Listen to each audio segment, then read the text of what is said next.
বড় অন্যায় ধর্মে সইবে না কর্তাবাবু, ধর্মে সইবে না।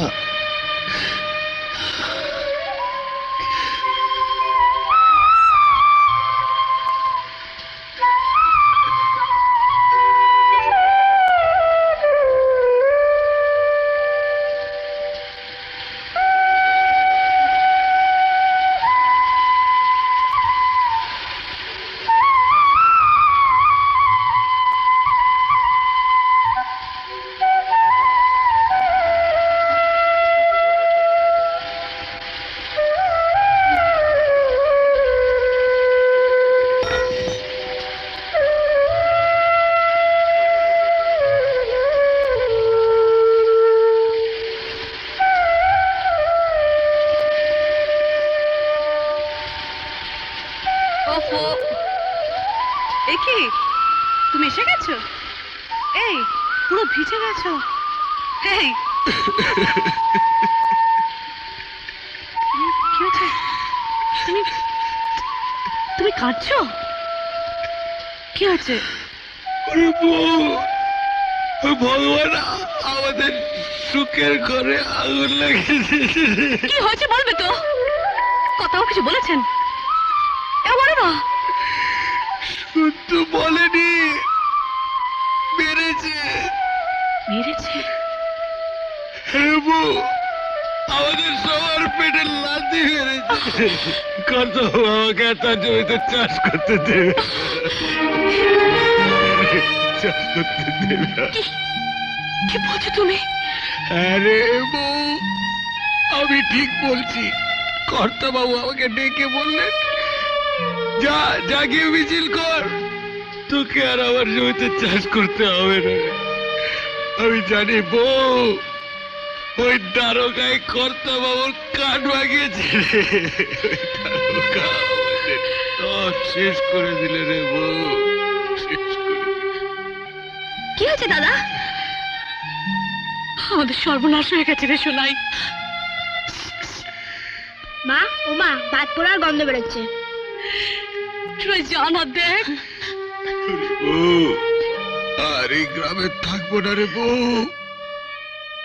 আর এই গ্রামে থাকবো না।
গ্রাম ছেড়ে চলে এলাম কলকাতার পথে।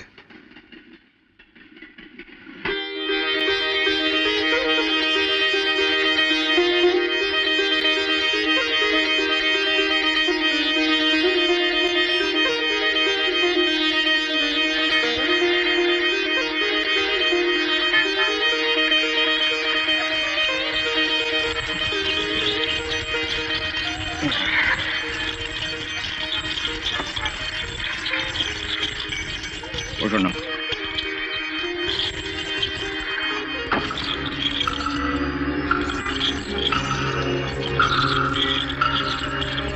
বিরাট শহর, কোনো কিছুই চিনি না।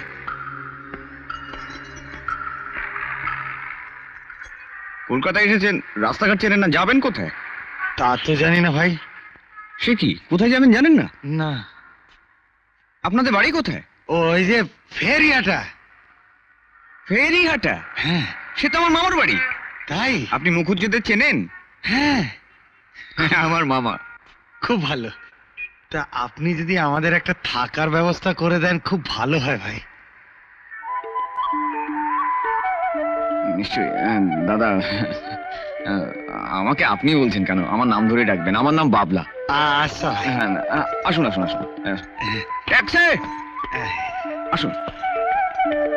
কলকাতায় এসে হঠাৎ আলাপ হয়ে গেল বাবলা নামে একটি ছেলের সঙ্গে।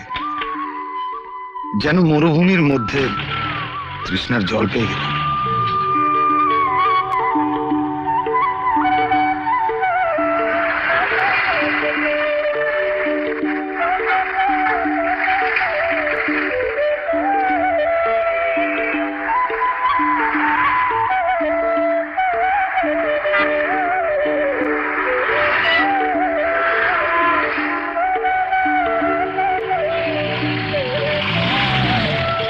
ব্যাস।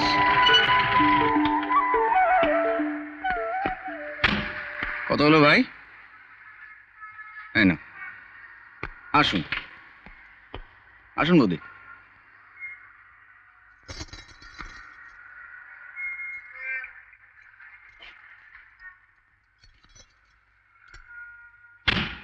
আপনারা একটু দাঁড়ান, আমি দেখি একটা ঘর পাওয়া যায় কিনা। এই পাশেই রয়েছে হরি শেঠের বাড়ি। দাঁড়ান, এক্ষুনি আসছি।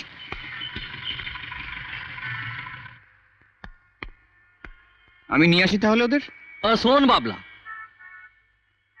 দেখ ইয়ে বাড়ি আমি ভাড়া দেব না ঠিক করেছিলাম। শুধু তোর কোথাতে আমি বাড়ি ভাড়া দিচ্ছি। মगर एक बात আছে, हर महीनाते 300 টাকা আমার কিরায়া লাগবে। ওর ভাড়া দিবি তুই মাসের একদম ফার্স্ট উইকে। আরে হবে হবে, আমি মাসের প্রথম দিকেই তোমাকে দেবো, একেবারে কল করে 300 টাকা।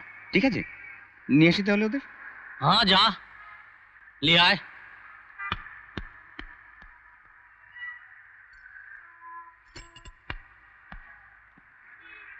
চলুন দাদা, একটা ভালো ঘর পাওয়া গেছে, খাট বিছানা সব রয়েছে। আসুন। খুব ভালো। এই চল চল যাক। अरे बाबला, बाबला, হ্যাঁ বলুন। अरे ও সাধুচরণ তোর কিরকম রিশতেদার আছে? ওই সাধু দাদা, হুম, ও তো আমার মামার বাড়ির দেশের লোক গো, বড় ভালো লোক গো, সেই জন্য তো তোমার এখানে নিয়ে এলাম। তা তোর যখন মামাবাড়ির দেশের লোক, ভালো লোক, তখন তো ওর একটু খোঁজ খবর নিতে হয়। হ্যাঁ, তুই একদম বেফিকার থাক, কোনো চিন্তা করবি না। হরি সেট আছে না, আমি এসে মাঝে মাঝে ওর খোঁজ খবর সব নিয়ে যাব। সেই জন্য তো আপনার মতো সজ্জন ব্যক্তির কাছে আসা শেঠজি। হ্যাঁ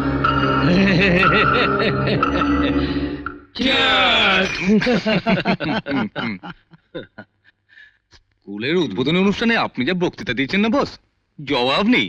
বলছো? হ্যাঁ, আর এই স্কুলটাই হবে আমাদের আগামী ইলেকশনের প্লাস পয়েন্ট। সিটটা তো আপনার একেবারে বাঁধা। স্কুলটা আপনি নিজের টাকায় যা তৈরি করেছেন। হুম?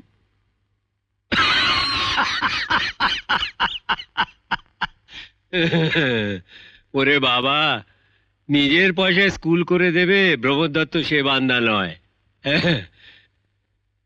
ওই এমএলএ কোটার টাকার কিছুটা স্কুলটার জন্য লাগিয়েছি। এ তো জনগণের টাকা, আমি তো নিমিত্ত মাত্র। বাবু, কি ব্যাপার? বাবলাদা এসে গেছে। ডাকো ডাকো। এই লোকটাকে কিন্তু আপনি ভালোই জোগাড় করেছেন। রত্ন একটা, ইলেকশনটা খুব ভালো বোঝে। বুঝে ভাইয়া, চৌহুরি হতে হলে জহর চিনতে হয়। কি ঠিক বললাম না? একদম। একদম ঠিক।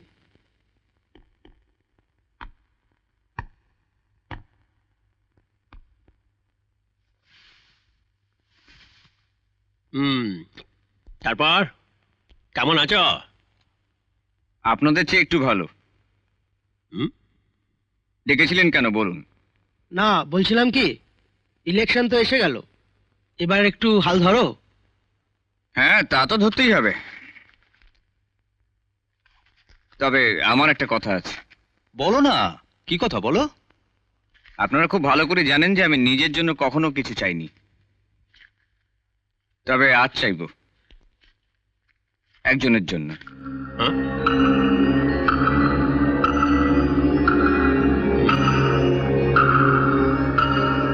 কি চাইবে? কার জন্য চাইবে? আমার মামা বাড়ি দেশ থেকে আমার এক দাদা এসেছে কলকাতায়। তার জন্য একটা কাজ চাইবো। অবশ্য একটা কথা আগে বলে দিচ্ছি, লেখাপড়াটা খুব একটা কিছু জানে না, তবে বেশ মজবুত স্বাস্থ্য।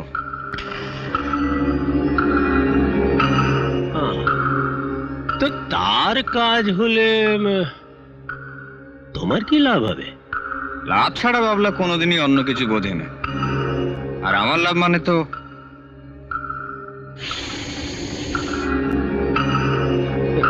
বুঝেছি বুঝেছি, ঠিক আছে, আমি আজকেই রাজীবকে ফোন করে দিচ্ছি। তুমি এক কাজ করো, তুমি কাল সকালেই তোমার দাদাকে নিয়ে রাজীবের ওখানে চলে যাও।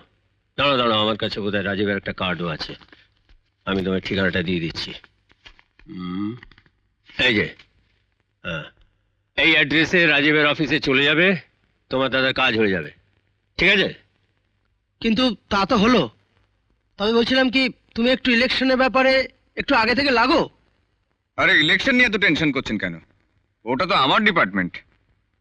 বুথ ক্যাপচারিং, রিগিং এগুলো তো আমাদের ডান হাতের খেলা।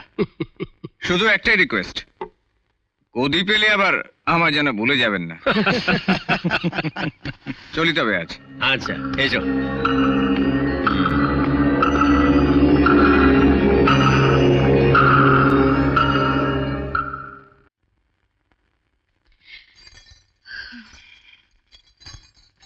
বৌদি, হুম? বৌদি, নাও এগুলো ধরো। কি কি এগুলো? এটা গরম গরম তরকারি, আর এটা গরম গরম রুটি। আজকে এগুলোই চালাও, আজ আর কিছু করতে হবে না। সারাদিন যা ধকল গেছে তোমাদের। সত্যি আমাদের জন্য এত কষ্ট করতে হচ্ছে তোমার? আরে না না না, এই আর এমন কি। সাধুদা কোথায়? দাদা চানে গেছে। ও আচ্ছা বৌদি, হুম? সাধুদাকে কাল সকাল 7টার মধ্যে তৈরি থাকতে বলো তো, আমি এসে নিয়ে যাব একটা কাজের ব্যাপারে। আচ্ছা। ও আরেকটা কথা, আসি।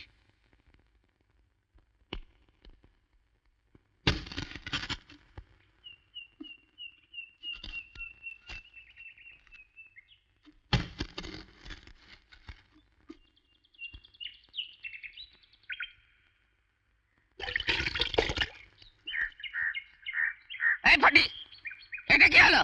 হ্যাঁ, পরে এসে তুই আগে জল দিয়ে চলে যাচ্ছিস। প্লিজ পিসি, আজকের মতন মাফ করে দাও। কাজে যেতে দেরি হলে না বাবু বড্ড রাগারাগি করেন। একটু দেরি হলে বাবু রাগ করবে, আর আমরা আমরা বুঝি লোক নয়। ঠিক বলেছো পিসি, বাবুরা কাজের লোককে মানুষ বলে মনে করে না।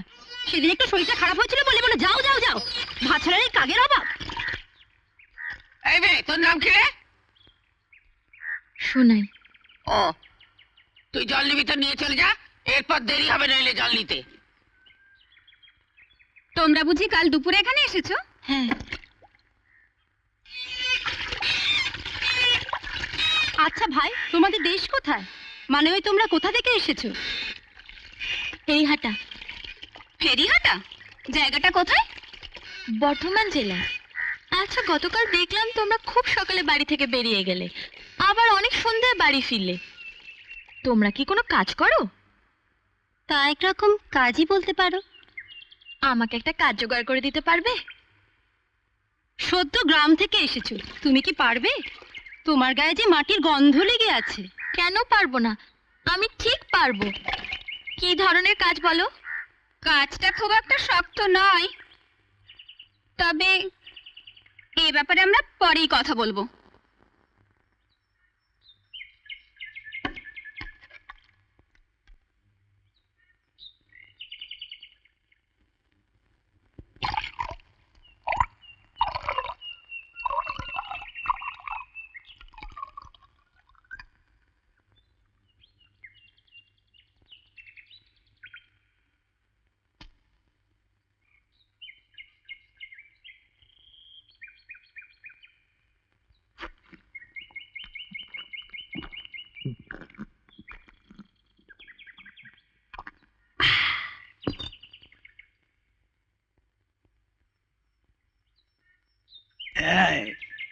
শোন শোন,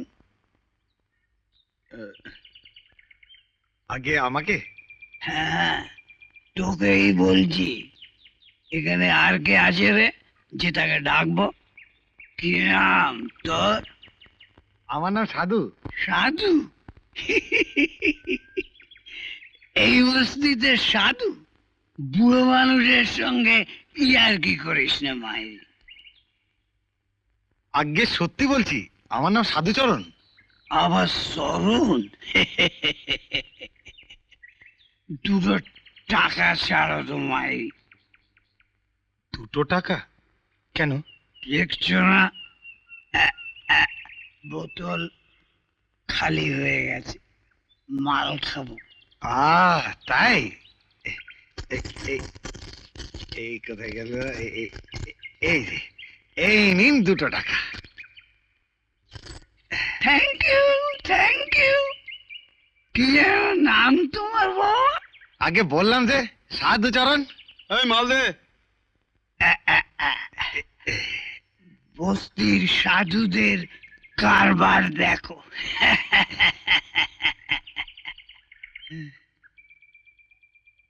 বেশ করেছি, আমি মাল খেয়েছি, বেশ করেছি। জুয়া খেলেছি, কারো বাপের বয়সে আমি কিছু করিনি। লজ্জা করে না? মেয়েটা আজ 2 দিন ধরে অসুস্থ, 1 ফোঁটা বার্লি এনে দিতে পারো না? মদ খেয়ে এসছো? চুপ, একদম চুপ। কেন চুপ করব? আমার গতর খাটিয়ে পয়সা উপায় করি, মুখে মারি ঝাঁটা তোর। মুখে বড় বড় কথা, ফের যদি একটা কথা বলিস মারি, মেরে তোর কাল ফাটিয়ে। এই ফটকে, বলি হচ্ছেটা কি? বউটাকে মেরে ফেলবি নাকি? ওরে বেটা, তোকে যে হাজতবাস করতে হবে। শালা লাইফ জগৎ বরবাদ করে দিলে। সারাদিন খেটে উঠে একটু শান্তি নেই। অমন ভাতারের মুখে আগুন, কালই আমি বাপের বাড়ি চলে যাব। চুপ কর বউ, চুপ কর। ওরে তুই চুপ কর। শোন শোন, পুরুষ মানুষ রাগ করলে তাকে থামাবার জন্য নিজেকে চুপ করে থাকতে হয়। চুপ কর, চুপ কর, চুপ কর। তোর মেয়ে কেমন আছে এখন? একটু ভালো আছে পিসি। এটা সংসার না নরক? একটু মারা গিয়েছি বলে এত কথা? তোর সংসারে নিকুচি করেছে, লাথি বাড়ি চালার সংসারে।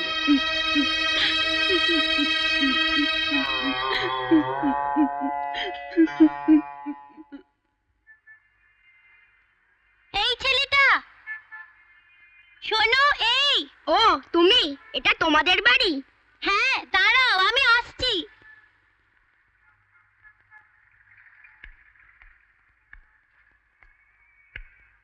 তুমি কোথায় থাকো? আমি ওইখানে থাকি। তুমি কোন ক্লাসে পড়ো? আমি তো স্কুলে পড়ি না। আচ্ছা, তোমার এই বইটা আছে যে বইতে রাজা রাজপুত্তুর বড় বাড়ি যুদ্ধ আছে? তুমি কি বোকা? ওটা তো ইতিহাস বই, তুমি কিচ্ছু জানো না। ইতিহাস? আমাকে এই বইটা পড়তে দেবে? তুমি তো স্কুলেই পড়ো না, কি করে পড়বে? তুমি শিখিয়ে দেবে। কি মজা, আমি দিদিমণি হব।